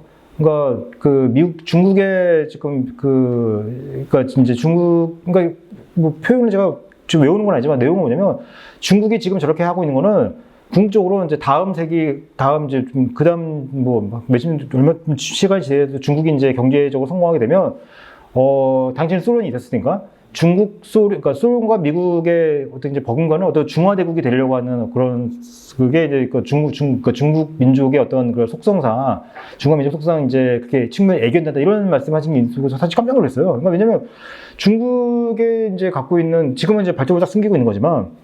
경제가 성공하면 이제 이렇게 된다는 것들에 대해서 이제 얘기를 하셨던 거잖아요. 근데 하신 건데, 김 대통령이 사실은 이제 그 뒤에 이제 미중, 엄밀히 가면 이제 미소 냉전이 해체된 거죠. 미소 냉전이 해체되고, 동아시아 지역에 어쨌든 이제 그런 미국의 일곱 체제가 이제 동아시아에도 발언되고 있으면, 이쪽은 항상 그 중일 갈등에 대한 중국에서 계속 말씀을 하시고, 또 중국이 이제 경제적으로 부상하게 되면 아까 말씀하신 것처럼, 그거 미국과 이제 세계 유일 초강국이 된 이제 미국을 상대로 한 뭐 이제 경쟁 뭐 도전자에서 경쟁을 이렇게 할 수 있는 이제 세력으로서의 그런 중국을 이제 인식을 하신 거니까 미 90년대 이제 중반 때 이제 본인이 아태재단을 만드시고 이제 하시고 이제 한참 이제 제네바 합의 94년 10월에 나오고 하면서 뭔가 이제 국제적인 한반도를 둘러싼 정세의 상황이 이제 그런 남북의 어떤 급진전의 상황을 됐었을 때 하신 말씀이 지금 기회가 정말 절호의 찬스다. 비슷한 이런 말씀하신 거예요. 그러니까 지금은 놓치면 안 된다고 하셨던 거였고, 특히 95년이 해방 50주년이잖아요. 이제 지금 저희가 지금은 이제 거의 80주년을 보고 있나요? 이 하셨을 때 50주년 이제 쓰시는 것들 저도 지금 기억이 생생한데, 그러니까 다시 우리가 이제 제2의 해방은 그러니까 첫 번째 해방은 탈핵이었다면 제2의 해방은 자력을 해야 된다. 이런 말씀하시면서 이런 기회를 우리가 남북한이 이제 과거의 어떤 여러 가지 이제 좀 이제 했던 것들을 반성하면서 이 기회를 해서 우리가 이제 손을 잡아야지만 다음에 이제 세계가 다시 이제 국제제도가 어목해지고 이렇게 할 때 그러니까 상호간에 다시 적대적인 관계로 되지 않으면서도 공동 번영의 길을 열어놔야지만 그러니까 같이 발전할 수 있고 특히는 이제 향후에는 이제 경제 전쟁 시대가 올 거기 때문에 둘이 합치면은 우리는 큰 시너지 효과를 내면서 엄청나게 이제 그러니까 제2의 그러니까 독일이 이상 갈 수 있는 나라가 갈 수 있는 건데 만약 그렇게 하지 못하면 우리는 처질 수도 있으니까 이렇게 이 길을 살려내는 굉장히 말씀하시거든요. 그래서 사실은 저는 본인의 정계 복귀의 큰 배경은 본인만이 아니면 이걸 문제를 할 수 없다는 어떤 생각을 하신 게 아닌가 해서 전 사실은 생각을 개인적으로 하거든요. 그러니까 제네바 합의까지 이루어지는데 합의 이행이 계속 조금 더디게 되잖아요. 하시면서 본인이 계속 초도하자는 말씀을 하신 것들이 있거든요. 그래서, 근데 이 문제를 풀 수 있는 건 나밖에 없다. 이런 말씀을 하셨던 거가 저는 아닌가 싶어요. 그래서 어쨌든 그런 문제가 좀 있고요. 그래서 말씀하셨던 그런 미중과의 문제는 이분은, 그러니까 굉장히 깔려있는 말씀이세요. 그래서 클린턴을 만날 때도, 그러니까 이제 94년도 5월 10일, 저희가 이번에 김대중 도서관 유튜브 영상 보시면은 저희가 이제 지지난주에 다 공개를 했는데요. 그 유명한 내셔널 프레스 클럽 연설이 있어요. 거기 카터 방법을 제안한 그 연설인데 그게 남아있어가지고 저희가 기조 연설과 질의응답까지 한 시간 넘는 분량을 다 이번에 정리해서 공개를 했거든요. 이분이 보시면은, 실제 영어도 꽤 하신다는 걸 알 수가 있는데, 왜냐면 기조 연설에 보고 읽는다 하더라도 실제 질의응답은 바로 하신 건데, 어쨌든 여튼 그런 건데, 거기에도 보시면 거기에 핵심 앞에 내용은 미국 사람들 하는 얘기는 북한 얘기가 아니에요. 중국 얘기를 하고 있어요, 중국 얘기를. 그러니까 미국은 기본적으로 그러니까 북한은 작은 나라니까 핵 때문에 뭐가 문제면 관심이 받지만 기본적으로 중국과의 관계 속에서 이 동아시아를 보기 때문에 중국 문제를 어떻게 당신이 해야 되는지를 보면서 여러 가지 이제 아시아적인 아주 감성인 거죠. 얘기해서 문제를 풀어가시는 거 보면은 이분의 어떤 식견을 알 수가 있는 거죠. 그래서 그게 그 뒤에 계속 이어집니다. 그래서 이게 틀어지기 전에 빨리 문제를 풀어야 된다는 생각을 하셨던 거였고, 아마 이분이 돌아가실 때쯤에는 이 상황이 어려워지고 있는 거구나라고 되게 아마 비감에 젖어서 아마 굉장히 좀 말년을 보내셨던 게 아닌가 싶은 생각 사실 개인적으로 들고요. 아까 저희 그 학생께서 학생님이 그랬죠. 청년에 대한 얘기는 사실 뭐 저는 제가 뭐 그냥 연구자 입장에서 제가 어떤 뭐 이렇게 조언이나 말씀드릴 만한 건 아니고 대통령 말씀만 갖고 얘기를 한다면 대통령께서 말씀하셨던 거에 가장 이 비교적인 관점에서 말씀하셨던 민주주의에 특히 일본과의 비교해서 말씀하셨던 핵심적인 부분은 일본의 민주주의는 주어진 민주주의라고 하셨어요. 메가더에 와서 미국 메가더가 그냥 미국 민주주의 체제를 이식한 거잖아요. 근데 한국은 사실 그렇게 했었지만 계속 독재자가 나와가지고 그거를 그러니까 뭐 조건이 붙는 민주주의를 만들어가지고 계속해서 이제 그런 충돌이 생기면서 계속 반공 민주주의라는 것 때문에 결과적으로는 그러니까 실제로 우익 독재주의 거의 전체주의 체제까지 지향하려고 하는 이런 거에 저항하는 게 사실 김대중을 비롯한 우리 어떤 민주어도 세력들이 어떤 지향점이었던 거잖아요. 그래서 김대중 대통령이 말씀하셨던 거는 우리의 민주주의는 자력에 의한 민주주의이기 때문에 그러니까 뿌리가 강하다고 말씀하셨고, 사실은 그게 지금의 문화적인 저로가 얘기했던 이분이 이제 본인이 뭐 지원을 그 문화 정책을 지원해도 간섭하지 않는 이런 걸 통해서 문화 정책 획기적인 그 어떤 패러다임 전환한 것도 있지만, 이분이 한류에 대해서 통찰력이 말씀하신, 제가 사실 지금은 그걸 좀 연구하고 좀 쓰고 있기 때문에 좀 말씀인 건데, 이분 뭐라고 말씀하셨냐면, 우리 그 한류 이때 이분이 2006년 7년 이때쯤에 한류가 막 나올 때였기 때문에 한류가 나올 수 있는 거는 이분은 되게 놀라운 통찰력으로 이건 다 이거 우리 민주주의 힘이라고 하셨어요. 그러니까 민주주의의 이런 저력이 있었기 때문에, 그러니까 이런 걸 통해서 형성된 어떤 이제 내면적 사회적 개인적 내면적 깊이나 이런 것들이 역동적 창조적 에너지로 나온다. 그렇기 때문에 우리만이 그러니까 이 아시아 창조적인 어떤 그런 보편적으로 적용할 수 있는 문화적 힘으로 이렇게 분출할 수 있는 에너지 우리에게만 있다. 뭐 사실도 어떻게 보면 약간 국뽕 비슷한 말씀 비슷하게를 하셨는데, 지금은 굉장히 통찰력 있는 말씀이신 거예요. 그래서 한류가 그래도 본인은 굉장히 오래 갈 거다 이런 그런 말씀하신 게 굉장히 좀 통찰력 있지 않아요? 하지만 한광 작가님이 그것도 사실 그렇잖아요. 네, 그러니까 그건 다 정확하게 이어지는, 그러니까 5.18과 4.3이라는 어떤 그런 우리만의 역사적 특수성을 인류 보편적인 어떤 감성이나 무학 필체력에 이걸 했기 때문에 사실은 이제 그거에 대한 업적을 기린 거지 않겠습니까? 사실 그런 거 보면은 와, 이거 참 놀랍네. 이분 놀라운 거 많지만 그런 거 통해서도 그러니까 한국에 있어서 어쨌든 말씀하셨던 한국 민주주의의 어떤 저력에 있어서는 결국은 우리는 그러니까 이제 자력으로 쟁취한 민주주의에 있고, 사실 본인이 87년 이전에는 계속 그 말씀을 하셨어요. 그렇기 때문에 그 유명한 이분의 행동할 양심이라는 표현은 사실은 그 취지는 뭐냐면, 그러니까 자력으로 쟁취를 해야 되기 때문에 지도자라고 할 수 있는 사람들은 행동을 먼저 해가지고 국민들에게 그러니까 의분을 불러일으켜가지고 비폭력 저항 투쟁을 일으키게끔 해야 한다는 걸로, 사실은 행동할 양심은 되게 좀 무서운 표현이에요. 그러니까 쉽게 얘기하면 그러니까 정치 지도자부터 나가던 사람들 나가서 그러니까 죽을 각오하고 싸워라 이 얘기예요, 사실은. 예, 그러니까 그래서 그냥 행동할 양심이 약간 멋지게 그냥 하신 그냥 이게 아니고, 그렇게 되면 이분이 75년대 그 말씀을 처음 하시는데, 거기는 크게 되면 나는 언제든지 할 각오가 되어 있다 하고, 거기 그 시기에 말씀하신 거는 이분은 이제 시기가 이제 20년 4년생이시니까, 그러니까 이제 조선 말 나라 망한 거에 대한 감정이 있으셨겠죠. 그러니까 하기 때문에 우리 조상들은 그때 제대로 안 싸워서, 그러니까 의병물이 있으면 제대로 못 싸웠기 때문에 나라가 망했고, 우리는 그렇게 하면 안 된다 했기 때문에 나서는 사실 그렇게 되면 나와서 싸워서 죽을 거하고 하는 얘기인가 사실 되게 무서운 얘기죠, 사실은. 이제 그런 거에서 사실은 그렇게 통해서 자력을 쟁취한 민주주의에 대한 본인의 어떤 그러니까 이제 통찰력과 어떤 메시지와 본인 어떤 실천까지 하신 거니까요. 그래서 그런 게 있고요. 그냥 아까 말씀하신 번역 부분은 그 3인 책은 이미 다 번역됐어요. 굉장히 자세한 번역. 네, 그거는 그래서 그거 이제 그거는 맥밀란 출판사 저희가 이제 기금을 모아가지고 했던 거거든요. 그래서 그거는 맥밀란 되게 펄글럽인가 되게 유명한 출판사에서 해가지고 컨셔스 인 액션, 액션 인 컨셔스, 그러니까 행동할 양심이라는 그런 제목으로 나와 있어요. 네, 그거는 영문책으로 해서 그거는 이제 한국어로 나와 있고, 일본어 이해하는 서점에 나와 있고요. 중국 다 번역되어 있습니다. 이 책은 모르겠어요. 네? 이건 모르겠어요. 여기까지는 아직은 어떻게 될 수 있을지. 유튜브에 영어 자막 넣는 거. 유튜브에 영어 자막. 유튜브예요? 네, 디렉트. 그거. 영어 자막. 그거 진짜 저희 근데 사실 저희가 예를 들면 한국어 자막도 제가 최종 확인 제가 다 하고 있는데요. 그러니까 한국 자막도 예를 들면 잘 안 들리는 것들을 뭐 예명도 빼고 막 또 여러 가지 작업을 하는데 영어를 요즘 워낙 이렇게 뭐 잘 번역된다 하더라고요. 해도 공개를 할 정도고 이게 사실 공인이시고 하면 아카이브 한 기록인데 완전 정확해야 되거든요. 하면은 저희가 예산이 없습니다. 사실 근데 또 화해 용서 이거 이 부분은 그냥 조금 그냥 뭐 간략하게 설명을 하지 이 부분이 화해 용서를 말씀하신 거는 저는 사실 많은 부분은 지금 오독되고 있다는 생각은 들어요. 그러니까 뭐냐면 그냥 좋은 게 좋다 이런 게 절대 아니거든요. 그러니까 단순히 이건 진짜 아니에요. 그러니까 그냥 뭐 선한 감정으로서 잘해봅시다. 뭐 이런 이분이 절대 그런 거 아니고, 그러니까 그건 있는 거고 되게 이분은 그러니까 기본적으로 그러니까 전략적인 사고를 빼놓은 적이 없는 진짜 뼛속 같은 정치인이세요.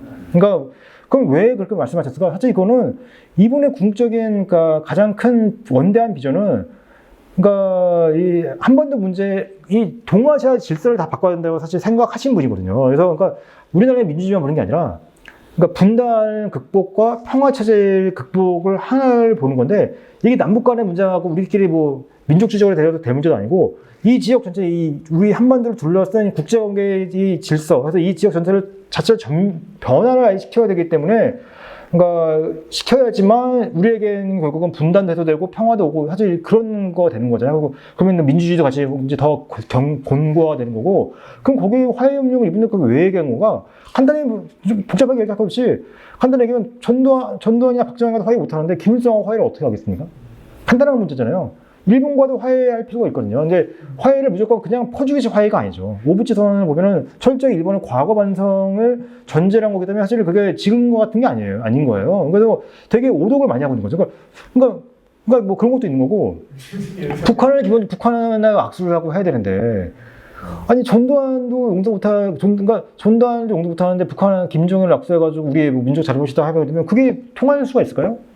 안 통하는 거죠. 그러니까 그래도 사실 김대중 대통령이 화해 얘기했던 건 사실 그건 이제 이분이 얘기하신 거는 이건 이제 박정희 대통령도 얘기를 하신 건데 궁극적으로 우리 이 한국 현대사를 보면 이제 이게 민족과 문제까지 같이 본다고 한다면 궁극적으로 계속해서 그러니까 결국은 이제 이런 식으로 해가지고 그러니까 절멸과 절멸의 대결을 통해서 이 문제가 온 건데 대통령이 보시기에는 대통령이 그걸 약간 혁명적인 표현을 했을 때 사실 이분은 김재규의 행동을 안 좋아하셨어요. 이렇게 하면 안 된다고 하셨던 거거든요. 그래서 그러니까 그런 방식으로는 민주주의가 안 온다고 보는 거거든요. 그래서 김대중 대통령은 박정희 때도 그렇고 유신 때도 그렇고 전두환 때도 그렇고 계속 대화를 제의합니다.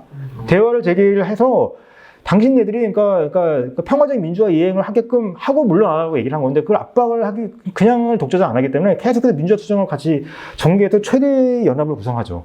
야당도 끌어들이고 제야도 끌어들이고 학생도 끌어들이고 사실 김대중 대통령은 이걸 다 끌어들이면서 이거 갖고 저쪽하고 이제 쉽게 말하면 붙는데 싸워서 치고받겠다는 게 아니고 이 힘을 통해 가지고 너가 민주화를 해라 평화적으로 해야지만 너도 살고 우리가 다 산다 이런 걸 하려고 했던 거에서 박정희 대통령은 75년에도 회담 대화를 제고 79년 특히 그러니까 75년대로는 연설을 해가지고 79년은 직접 차체철까지 만나게 하시거든요. 당시 이제 공화당 이타파들이 다 김대중 쪽에 있어가지고 진지하게 대화를 했는데 그게 차체철 통할 상황이 아니었고 대화 중에 격분해가지고 차체철로 그냥 물러가지고 대화를 안 됐지만 뭐 안 만났겠죠. 결국은 뭐 만났을 거라고 생각하지는 않았지만 박정희 쪽에 만나려고 하지는 않겠지만 기본적으로 그렇게 해서 할 정도로 평화적인 이행을 추구하셨던 분인 거거든요. 그래서 그게 결국은 뭐냐면 다 화해 용서나 이런 것과 기반이 한 건데 너 죽일래 라고 하면은 대화가 안 될 거 아니에요. 더군다나 이분은 그러니까 이제 민주화가 아예 없는 시에 민주화를 만들어내는 시점이거든요. 이행을 하고 이걸 고착화시키려고 하는 건데 거기서 지금도 사실 보면은 뭐 여러 가지 이제 공안기구가 얘기했지만 당시는 그러니까 군사 독재 시절이잖아요. 지금하고 비교가 안 되는 거죠. 그러니까 언론의 자유가 지금은 사실은 뭐 언론 갖고 얘기하지만 지금 유튜브 시대도 있고 이렇게 얘기하고 사실은 이제 지금은 그냥 뭐 어떻게 보면 언론의 자유가 만방한 시대잖아요. 근데 그때는 언론의 자유가 아예 없는 시절이죠. 그냥 100대 0이잖아요. 100대 0. 하기 때문에 이분이 그러니까 97년 대선 때는 그때 정동영 씨가 누군가가 되게 감동했던 게 몇십 명도 안 되는데 유세장하고 그렇게 쩌렁쩌렁 연설을 했다는 거 아니잖아요. 그러니까 몇 표 얻으려고. 근데 이분은 그게 그냥 박혀 있는 거거든요. 그러니까 직접 설득하지 않으면 할 방법이 없으니까. 하기 때문에 뭐 그런 거를 보면 그래서 그러니까 뭐 참 그런 시절을 통해서 민주화를 만들려고 민주화를 고착화시키려 하려면은 그 외에 방법이 있었을까? 저는 없었을 거라 봐요. 하고 그게 또 사실 맞는 방법인 거고 그게 이제 고착화에 대한 부분이 결국 단 민주화만 본 것도 아니고 남북 관계도 본 거고 동아시아 지도를 같이 본 거기 때문에 그래서 뭐 김대중 대통령 저기 이제 이번에 완료도 통합 얘기 나왔을 때 나오니까 뭐 그러니까 이제 그렇게 하면 안 된다 뭐 얘기를 하는데 그거는 뭐 그건 사람 생각이 다르기 때문에 뭐 거기에 대해서는 할 거 알지만 어쨌든 이분이 얘기하는 화해 용서 통합에 대한 부분은 단순히 국내 정치적인 차원 사회 통합적인 내용만 있는 게 아닙니다. 민족적인 차원이 있고 지역 그러니까 여기는 지역은 국내 지역이 아니라 이 동아시아 동북아 지역 국제적인 차원의 개념과 맞물려 있는 거죠. 그렇기 때문에 되게 복합적인 전략인 거거든요. 그에 이어서 하기 때문에 전방위적인 통합과 전방위적인 햇볕 정책을 사실 했던 거였죠.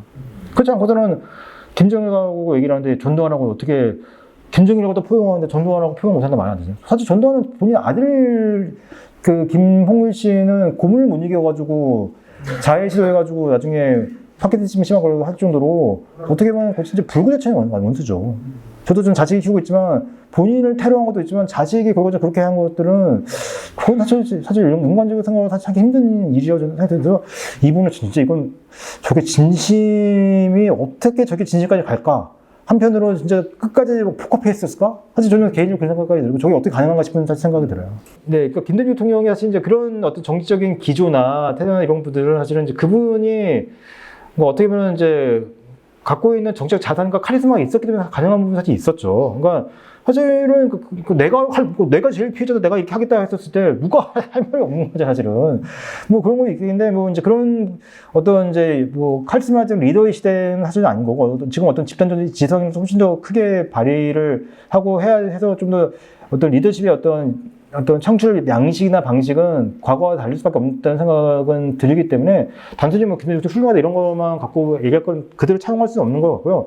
다만 그냥 뭐랄까요 조금 이제 지금도 앞으로 이렇게 유지할 수 있는 분은 우선 언행은 저 리더급에 해당되는 정치인들은 그러니까 지금은 이제 정치 참여문이 워낙 넓어서 그러니까 뭐 이렇게 그냥 일반 유튜버들도 사실은 정치를 하고 있는 거고 언론인들이 하는 거지만 좀 책임 있는 정치인 분들은 좀 그런 거에 좀 본인의 역할을 좀 분리해서 좀 더 책임윤리나 이런 것들을 갖고 언행을 조심하는 부분들은 이게 단순히 그냥 말조심이라는 차원을 떠나가지고 그 정치인이 아니라는 걸 갖고 있는 건 결국은 이제 사회적인 어떤 반향이 크잖아요. 그러니까 상대방이 주는 효과도 크고 또 이게 정치 전략적으로 사실은 소위 중도층이라는 사람들은 사실 그런 분들 되게 민감하기도 하고요. 그러니까 그런 측면에서 봤을 때 그러니까 이제 소위 그러니까 좌파의 어떤 일반적인 그런 팬덤 정치에만 의존해서 어떤 이제 그런 언행의 어떤 극단화를 하는 부분들은 그런 부분들은 사실 김대중 대통령은 사실은 김대중 대통령만큼 극단적인 팬덤이 있는 정치인이 없었죠. 제가 굉장히 사실 누른 거예요, 본인은. 근데 그 본인이 힘이 있었기 때문에 누릴 수는 있었죠. 누릴 수 있었지만은 그걸 통해서 굉장히 뭡니까? 그걸 힘을 삼지만은 이제 그거 갖고 굉장히 큰 말과 행동을 통해서 이제 끌어가는 이런 이제 그 경륜 있는 모습을 보였던 거였지 않겠습니까? 그것들은 그러니까 지금은 특정 한 명이 누구가 꼭 그렇게 한다기보다는 저도 책임 있는 정치인들은 그런 어떤 이제 그런 언행의 어떤 언행의 리더십이라 해야 되나? 뭐 어떤 그런 것들은 좀 이제 충분히 배울 필요가 있다는 생각이 좀 들고요. 그다음에 제가 이거는 뭐 딴 데도 얘기지만 김대중 대통령은 그런 엄혹한 독재 시절에도 경제 얘기를 빼온 적이 없습니다. 저도 이건 제가 전집 작업을 했기 때문에 제가 그 김대중 대통령의 말과 쓴 것 중에 이게 완결된 텍스트인 거 제가 다 본 사람은 제가 유일하다 말씀드릴 수 있는데 놀라운 거는 그러니까 어떤 이 독재 시대 할 때면 지금 보면 맨날 진짜 막 타도하다 운동 이런 얘기만 할 것 같잖아요. 그러니까 물론 이분은 타도라만 이런 표현보다는 다른 표현을 쓰긴 했었지만 항상 정책 정권을 위해서 경제 얘기를 많이 하십니다. 외교는 말할 것도 없고. 그만큼 그러니까 삶의 어떤 그런 실질적인 삶에 대한 문제를 중시하면서 이것이 지금 정치에 어떤 문제가 되는 건지를 밝히는데 사실 그게 청자가 얼마나 있었겠어요. 성경서 해봤자 아무도 보도 안 해주는데. 그도 나중에 그다음 87년 이후에 보도가 됐다 하더라도 그것도 다 제한적으로 그러니까 일면 지분의 일부분만 해주잖아요.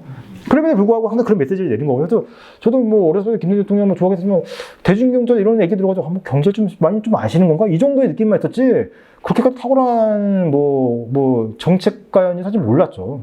그러니까 아는 사람들은 그러니까 이제 매부잡사가 없는 그런 것들인데 지금은 그런 시대가 아닌 거죠. 그래서 정치인들이 그러니까 책임 정당이 어쨌든 그러니까 정책 정당을 했었을 때 역시 많은 분이 역시 경제가 아닌가. 그래서 어떤 뭐 그런 이제 뭐 정치적인 이슈, 그러니까 뭐 이런 건 뭐 경제나 그러니까 넓은 의미의 경제 사회 이슈를 정치화시키는 정책 담론화시키면서 그런 부분들을 항상 놓치지 않는 여러 가지 뭐 이제 뭐 정책 현안들은 당연히 그대로 또 이슈 파이팅도 해야 되고 뭐 정책 뭐 있었지만 일축은 놓치지 않으면서 뭐 저쪽은 그래도 뭐 이렇게 싸울 줄도 알지만 뭔가 좀 일도 하려고 하는 느낌이라도 주는 이런 게 좀 필요하지 않겠나. 그래서 김대중 대통령의 정치를 볼 때는 이 부분은 사실 잘 모르겠죠. 그냥 텍스트를 이렇게 보는 사람이 많지 않기 때문에 진짜 보면 경제 얘기를 주구장창 하는 이유가 뭐였을까 하고요. 제가 사실 구슬을 그걸 못 여쭤봤던 것 같습니다. 왜 뭔지 모르겠지만, 그러니까 뭐 근데 이렇게 말씀하셨을 것 같아요.